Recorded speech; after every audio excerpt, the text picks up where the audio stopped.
Alan Turing is best remembered for this great 1936 paper on computable numbers that is a model of purely deterministic computation, that the program is on a tape.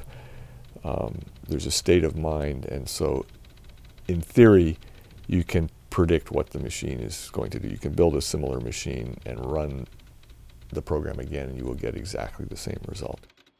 This book, Turing's Cathedral, is a creation myth for the digital universe, that we live, all human cultures have their creation myths, and no one will deny now that sort of we live in a digital culture.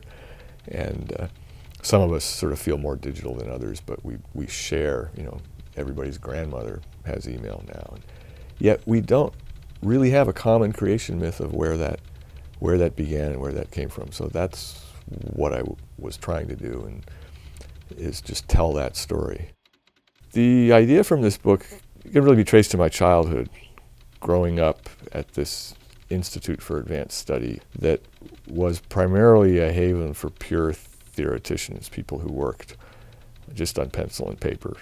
Behind the main building of the Institute was a low, sort of very innocuous looking, industrial looking building, and in that building this group led by Johnny von Neumann and Julian Bigelow had built an early computer, not the first computer, but a very important computer that in a way became the model for many, many computers that followed. And that fascinated me, because those guys were working on their own cars and building things and throwing scrap stuff out that I was able to play with. And so there's a certain curiosity to find out what had really happened. The lessons that apply to us today, there's sort of the deep,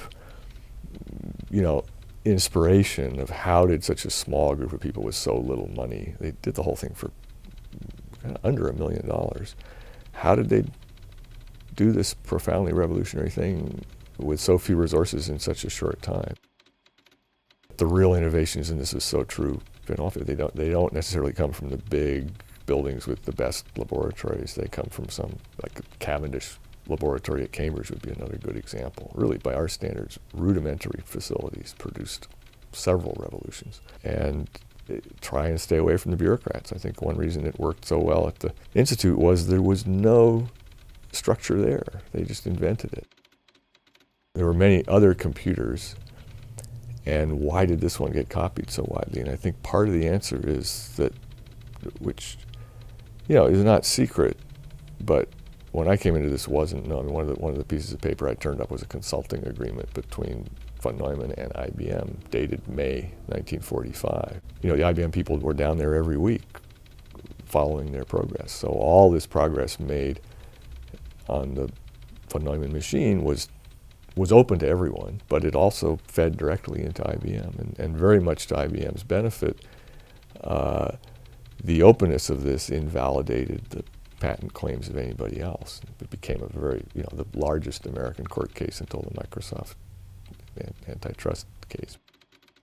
If you're looking for the current von Neumann or the current Turing, it's not some 50-year-old distinguished academic. It's some oddball in a 25 years old that we haven't heard of.